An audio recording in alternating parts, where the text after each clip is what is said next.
नमस्कार, मैं हूं आपके साथ प्रिया पांडे और आप देख रहे हैं मिरर मीडिया का खास कार्यक्रम SIR।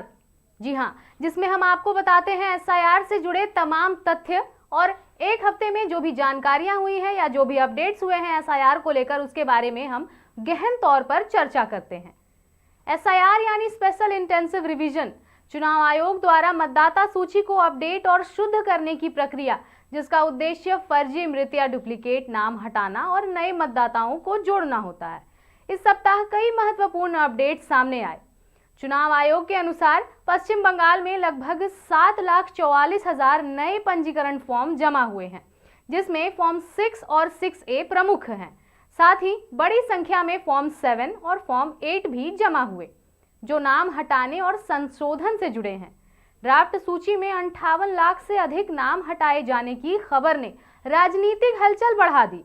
विपक्ष ने इसे असामान्य बताया, जबकि आयोग का कहना है कि यह प्रक्रिया दावों और आपत्तियों के अंतिम निपटारे के बाद ही पूरी मानी जाएगी।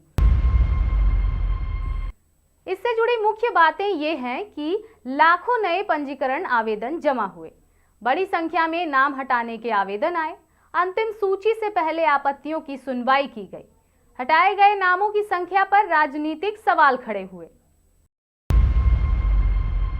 पश्चिम बंगाल की मुख्यमंत्री ममता बनर्जी इस सप्ताह SIR विवाद को लेकर दिल्ली में सक्रिय रही। उन्होंने साफ शब्दों में कहा कि यह केवल एक प्रशासनिक प्रक्रिया का मामला नहीं, बल्कि लोकतांत्रिक अधिकारों की रक्षा का प्रश्न है। दिल्ली पहुंचते ही उन्होंने चुनाव आयोग और केंद्र सरकार पर तीखा हमला बोला और आरोप लगाया कि SIR प्रक्रिया के जरिए वैध मतदाताओं को परेशान किया जा रहा है। दिल्ली में उनके दौरे के दौरान एक और बड़ी घटनाक्रम सामने आई, जब उन्होंने SIR से प्रभावित परिवारों की सुरक्षा के लिए अपने राज्य के पुलिसकर्मियों को तैनात किया। इससे दिल्ली पुलिस और बंगाल पुलिस के बीच अधिकार क्षेत्र को लेकर चर्चाएं तेज हो गईं। इस घटनाक्रम ने राजनीतिक तापमान और बढ़ा दिया। मुख्य बिंदु ये रहे कि ममता बनर्जी ने कहा कि SIR में पारदर्शिता की कमी है। आरोप लगाया कि प्रक्रिया में राजनीतिक पक्षपात हो सकता है। प्रभावित परिवारों से मुलाकात कर समर्थन का भरोसा भी दिया। कहा कि यह लड़ाई लोकतंत्र बचाने की है।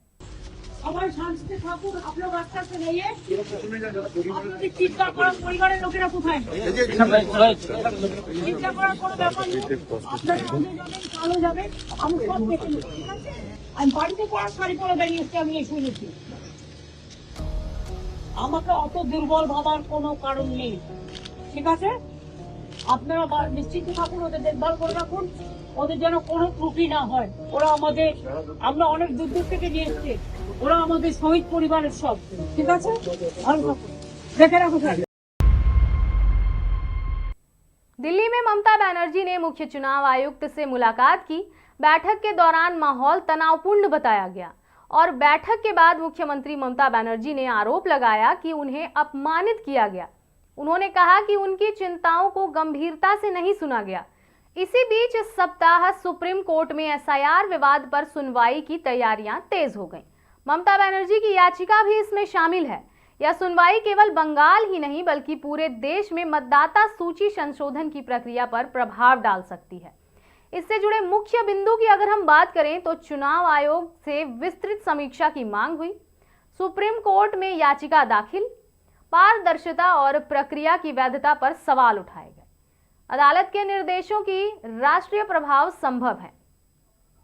ममता बनर्जी ने SIR को निष्पक्षता के खिलाफ बताया और चेतावनी दी कि यदि एक भी वैध मतदाता का नाम गलत तरीके से हटाया गया तो वो बड़ा आंदोलन करेंगी। बीजेपी ने पलटवार करते हुए कहा कि SIR एक नियमित प्रक्रिया है और इसका उद्देश्य केवल स्वच्छ मतदाता सूची तैयार करना है। पार्टी ने आरोप लगाया कि विपक्ष चुनावी लाभ के लिए इस मुद्दे को उछाल रहा है। इस सप्ताह अन्य राज्यों में भी SIR को लेकर बहस तेज रही। उत्तर प्रदेश में बड़ी संख्या में नाम हटाने की आशंका की खबरों ने राष्ट्रीय स्तर पर चर्चाएं छेड़ दी। इससे यह स्पष्ट हो गया कि SIR अब केवल एक राज्य का मुद्दा नहीं रहा। मुख्य बिंदुओं की अगर बात करें तो विपक्ष ने पारदर्शिता की मांग उठाई, बीजेपी ने प्रक्रिया को नियमित बताया, अन्य राज्यों में भी बहसें तेज होती दिखी। 2026 चुनाव से पहले राजनीतिक ध्रुवीकरण संभव हो सकता है। एसआईआर प्रक्रिया का असर सीधे मतदाताओं पर पड़ रहा है। कई लोगों ने शिकायतें की है कि वर्षों से वोट डालने के बावजूद इस बार उनकी नाम सूची में नहीं दिखी। कुछ क्षेत्रों में हटाए गए नामों की संख्या में असमानता भी देखी गई। उदाहरण के तौर पर भवानीपुर क्षेत्र में हटाए गए नामों की संख्या अन्य क्षेत्रों की तुलना में कहीं अधिक बताई गई, जिससे राजनीतिक आरोप और ज्यादा तेज हो गए। तकनीकी समस्याएं, दस्तावेजों की कमी और ऑनलाइन प्रक्रिया की जटिलता भी आम लोगों के लिए चुनौती बन रही है। रही बात मुख्य बिंदुओं की, तो पुराने मतदाताओं के नाम भी हटे हैं। क्षेत्रवार आंकड़ों में अंतर देखा गया। तकनीकी और प्रशासनिक दिक्कतें सामने आई। जागरूकता और सहायता की जरूरतें देखी गईं। वहीं पश्चिम बंगाल की अगर हम बात करें तो आसनसोल से एक अनोखा विरोध सामने आया।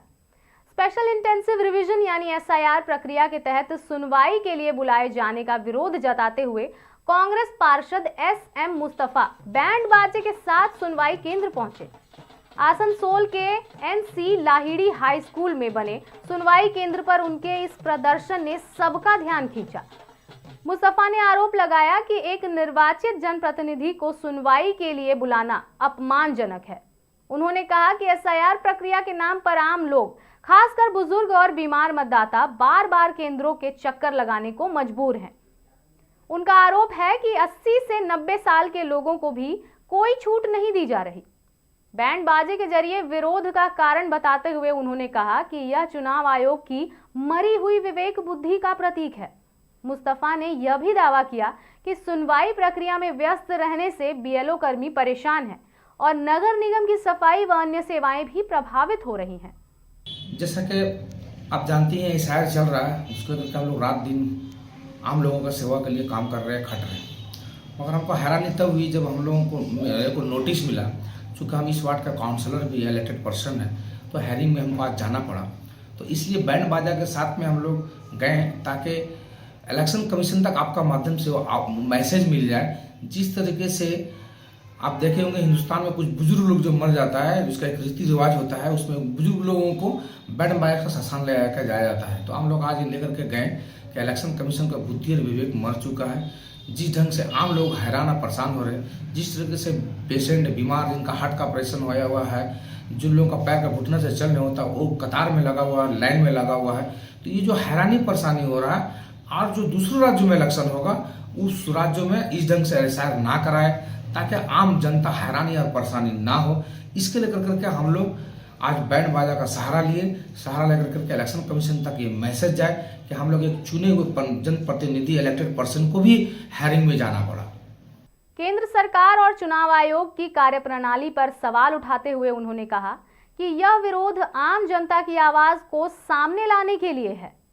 अब सबकी नजर सुप्रीम कोर्ट की सुनवाई और चुनाव आयोग के अगले कदम पर है। कानूनी विशेषज्ञों का मानना है कि अदालत का फैसला भविष्य में मतदाता सूची संशोधन की प्रक्रिया की दिशा में तय कर सकता है। राजनीतिक विश्लेषकों का कहना है कि एसआईआर विवाद 2026 विधानसभा चुनावों से पहले बड़ा चुनावी मुद्दा बन सकता है। दिल्ली में ममता बनर्जी का दौरा इस मुद्दे को राष्ट्रीय मंच पर ले आया है। देखा जाए तो सुप्रीम कोर्ट का निर्णय अहम है। अतिरिक्त सत्यापन की संभावनाएं देखी जा रही हैं। अंतिम मतदाता सूची में बदलाव भी संभव हो सकता है। चुनावी माहौल और गरमाने की आशंका देखी जा रही है। अब तक के ताजा घटनाक्रम ने एसआईआर विवाद को और गहरा कर दिया है। दिल्ली में ममता बनर्जी की सक्रियता, चुनाव आयोग की सफाई, सुप्रीम कोर्ट की सुनवाई और देश भर में उठते सवाल इस मुद्दे को राष्ट्रीय बहस का केंद्र बना चुके हैं।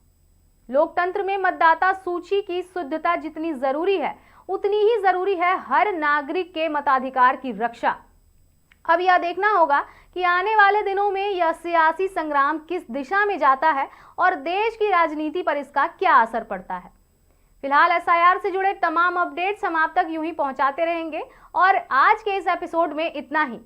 तब तक के लिए जुड़े रहें मिरर मीडिया के साथ।